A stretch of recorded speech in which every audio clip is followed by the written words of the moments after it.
होली के इस पावन अवसर पर सभी प्रदेशवासियों को होली की बहुत बहुत शुभकामनाएं। रंगों का त्यौहार है और रंगों के त्यौहार में आपसी भाईचारा बढ़े और प्रदेश में विकास की गति मिले। और जिस व्यवस्था परिवर्तन के तहत हम हिमाचल प्रदेश को आत्मनिर्भर करने की दिशा में आगे बढ़ रहे हैं, उसमें सभी हिमाचल की जनता का हमें सहयोग मिले। ये होली के इस पावन अवसर पर मैं हिमाचल की जनता से भी कहना चाहता हूँ। सर, राज्यसभा चुनाव को लेकर कब तक कैंडिडेट सर दे दिया जाएगा? जल्दी ही आपको कैंडिडेट का पता लगेगा जब कल नॉमिनेशन भरा जाएगा। उसी टाइम जी को हाँ, जो कैंडिडेट होगा वो हिमाचल प्रदेश से ही होंगे। सर, हिमाचल के कुछ लोग फंसे हुए हैं बाहर, जो युद्ध की स्थिति अंतर्राष्ट्रीय स्तर पर बनी हुई है, क्या स्टेप लिए जा रहे हैं, क्या प्रयास किया जा रहा है? हमने चीफ सेक्रेटरी को निर्देश दिए हैं कि हिमाचल के जो भी लोग खाड़ी देशों में फंसे हुए हैं, उनको किसी भी प्रकार की कोई सुविधा देने की बात है या उनके पास उनको वापस लाने की बात है, अगर वो वापस आना चाहते हैं तो हिमाचल प्रदेश सरकार उनको पूरी सुविधा भी देगी और वापस लाने में उनकी मदद भी करेगी। सर, कोई हेल्पलाइन नंबर जारी किया गया है? सर, राज्यसभा चुनाव के लिए जो कैंडिडेट इस बार घोषित करने देरी क्यों और इतना सस्पेंस क्यों बना के रखा है? नहीं, कुछ विचारिक आगे है और देखने वाली बात है कि इसमें कोई सस्पेंस की बात नहीं और कोई प्रकार का डर नहीं है। और हम अपनी जो सोच रहे हैं, जो आप कई लोग सोच रहे हैं कि इस बार पिछली बार की तरह लोकतंत्र को खरीदा जाएगा, तो इस बार कांग्रेस की सरकार उस लोकतंत्र को बिकने नहीं देगी।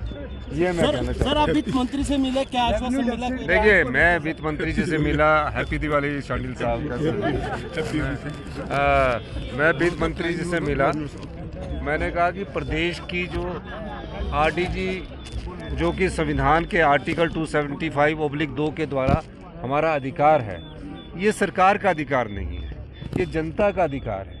ये 2026 से 2031 के बीच का अधिकार है। इसमें अगर हम ये सोचें कि हम सरकार को देखकर ऐसा करें तो ये गलत बात है। और वित्त मंत्री को हमने कहा कि जो हमारी संपदा है, संपदा हमारी जैसे पानी है, उस संपदा से अगर हम 50% फ्री रॉयल्टी देने को आप तैयार है तो हमें आरडीजी की जरूरत नहीं है। हम तो ज़िंदगी भर के लिए सामर्थ्य है। और जो हमारे पानी का उपयोग करने के बाद बड़ी बड़ी कंपनियां, चाहे SJVNL है, NTPC, NHPC है, मिनी रत्न बन गए। उनका बजट 67,000 करोड़ का हो गया। SJVNL का, हिमाचल का बजट 58,000 करोड़ मिल गया। कम से कम बिजली का पावर प्रोजेक्ट फ्री होने के बाद जो प्रॉफिट आता है उसका 50% तो हमें मिले, तो हमें आरडीजी की जरूरत नहीं है। लेकिन आरडीजी संविधान के द्वारा जनता को एक अधिकार दिया गया है, जिसमें आय और व्यय के अंतर के को पाटने के लिए आरडीजी मिलती है। तो वित्त मंत्री ने हमारी बात अच्छी तरह सुनी और हम कोऑपरेटिव फेडरल स्ट्रक्चर में रहते हैं, तो हमारा ये दायित्व बनता है कि हम अपनी बात को रखें। लेकिन मुझे इस बात का दुख है कि हिमाचल विरोधी भाजपा क्यों है। मुझे ये समझ नहीं आता कि भाजपा हिमाचल विरोधी क्यों है। हिमाचल विरोधी भाजपा नहीं होनी चाहिए।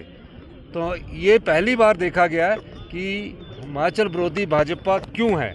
ये बहुत बड़ी बात है और मुझे दुख इस बात का है कि होली के इस पावन अवसर पर मैं उनसे अनुरोध करूंगा भारतीय जनता पार्टी के लिए कि हिमाचल विरोधी भाजपा ना बने, हिमाचल की समर्थ भाजपा बने। ये कहना सर, हिमाचल वासियों के लिए जो बाहर फंसे हैं उनके लिए कोई हेल्पलाइन नंबर? सब प्रकार की मदद उनको दी जाएगी।